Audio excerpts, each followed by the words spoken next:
The Prime Minister today addressed the nation from ramparts of Red Fort on the occasion of Independence Day. Prime Minister Narendra Modi emphasized and announced the launch of the Prime Minister Gati Shakti plan in the coming days, which is going to be 100 lakh crore rupees national infrastructure master plan aiming to lay foundation for holistic infrastructure and give an integrated pathway to the economy. The Prime Minister also added that government's focus is to make small farmers who own less than 2 hectares of land and comprise over 80% of the farmers the country's pride. Speaking on renewable energy and energy independence, listing the potential of Jammu and Kashmir, Prime Minister Modi also said that Delimitation Commission has been constituted in the Union Territory and preparations are on for holding assembly elections in the future. On the 75th Independence Day, the Prime Minister announced National Hydrogen Mission in view of climate change and pledged to become energy independent before 100 years of India's independence.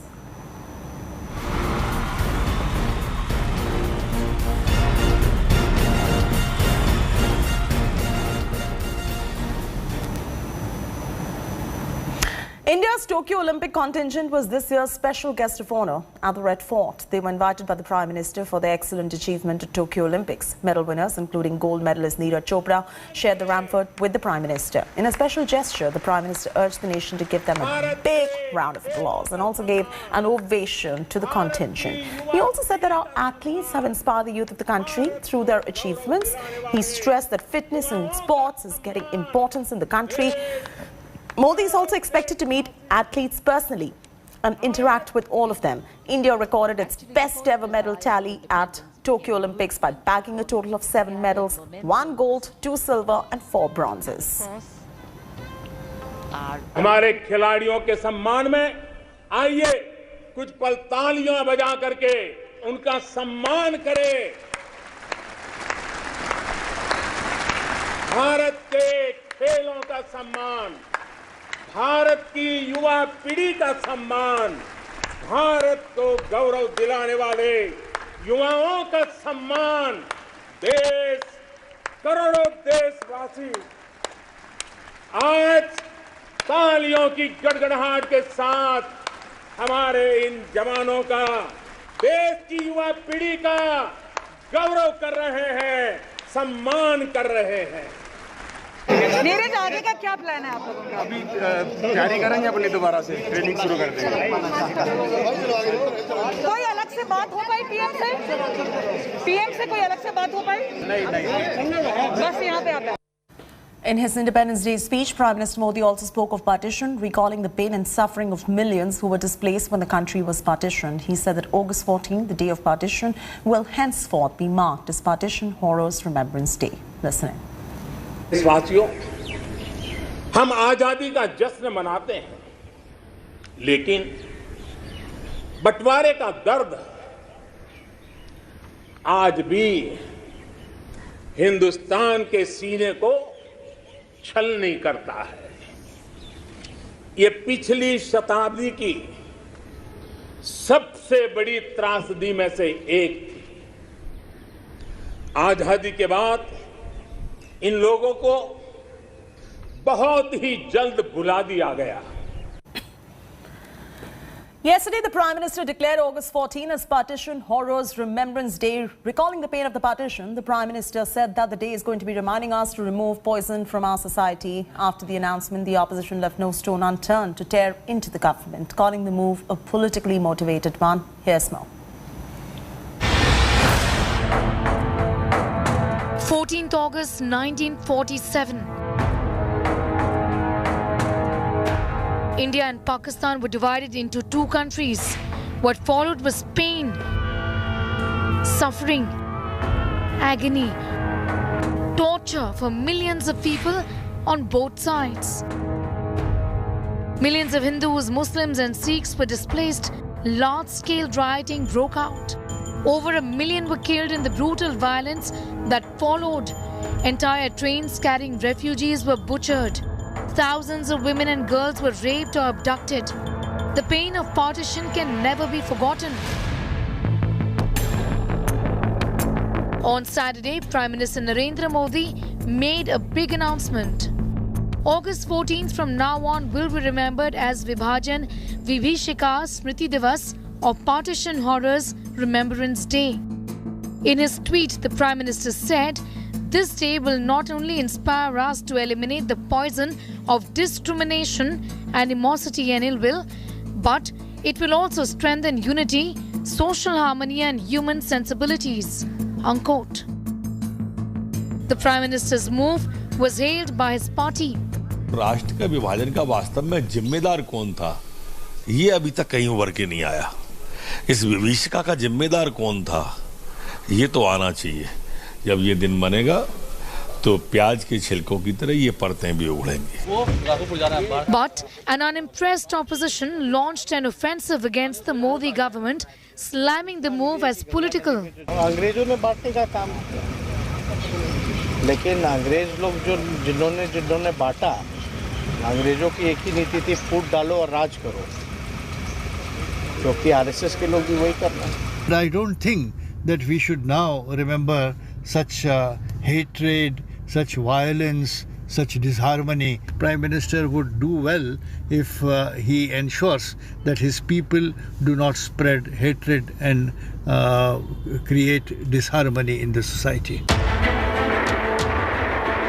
Once part of East Pakistan, Bangladesh observes the 25th of March as Genocide Day to mark the day Pakistan launched Operation Searchlight that caused the brutal killing of millions of Bangladeshis. Many countries around the world have marked the memories of Holocaust through various remembrance days.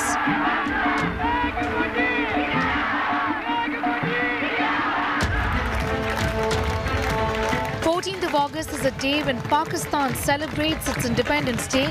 But for India, that day is a reminder of pain and agony that have scarred generations altogether.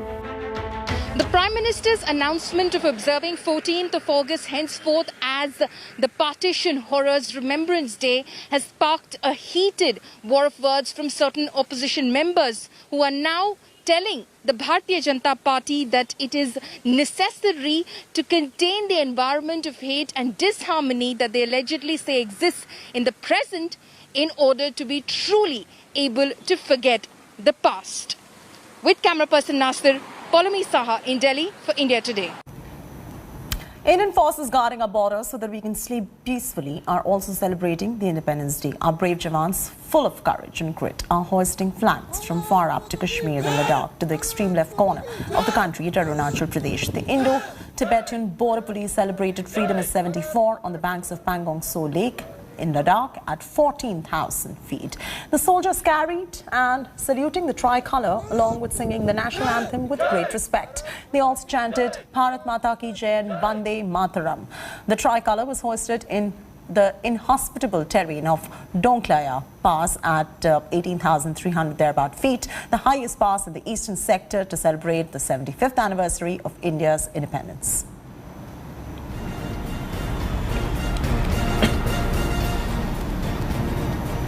As terror threat looms large over India's Independence Day celebration, security has been increased in Jammu and Kashmir, Srinagar. Preparations are underway to carry out celebrations in the iconic Lal Chowk in the city. A CRPF Jawan was injured in a grenade attack on Saturday in Srinagar, after which Sanatnagar area was cordoned off. Security has also been beefed up across the national capital, is what we're picking up. A multi-layered security cover has been put in place amidst the VVIP movements that we're seeing in the city. Extra pickets and checking points are in place at the moment. All the borders surrounding Delhi NCR have been sealed 24 hours prior and have been put on high alert. Amidst the celebrations at the Red Fort, more than 70 police vehicles, including PCR vans, Prakhar vans and QRT vans were stationed at the Red Fort area. 350 cameras were installed in and around Red Fort.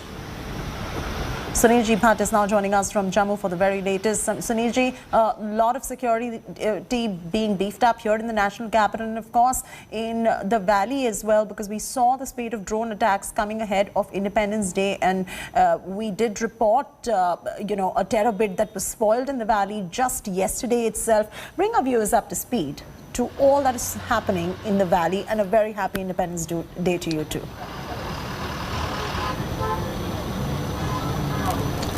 A very happy Independence Day to you also, Cheti. Independence Day celebrations are taking place in a grand style here in Jammu and Kashmir also, but amidst tight security. There is terror threat looming large over the Independence Day celebrations, but security has been tightened across the length and breadth of Jammu and Kashmir. Right now I am on board a special bus, and journalists were taken, even journalists were not allowed to take their own cars to the venue of the Independence Day celebrations, and that is why special buses were provided. I'm just returning from the Independence Day celebrations here in Jammu, and the tricolor was hoisted here by the advisor to Lieutenant Governor Mr. Rajiv Rai Bhatnagar, and cultural programs were held. So grand Independence Day celebrations are taking place here in Jammu and Kashmir as well. Cheti, back to you. All right, thank you so much, Sunilji, for getting us up to speed with the very latest developments. We'll keep coming back to you for more. As India celebrates Azadi Ka Amrit Mahotsav, marking the 75th Independence Day, Prime Minister Narendra Modi today hoisted the national flag and delivered the customary address. Celebrations were also held in other parts of the country. Congress Chief Sonia Gandhi and Rahul Gandhi participated in the Independence Day celebrations at the party headquarters in Delhi. Similar celebrations were also witnessed in Maharashtra, Jaipur and Odisha, where the respective chief ministers of the state participated in the celebrations and unfurled the tricolour. BJP National President JP Nadda hoisted the national flag at the party headquarters. Navy and locals jointly hoisted tricolour, at the Jacinto Island after Goa government's intervention posed some resistance from the locals.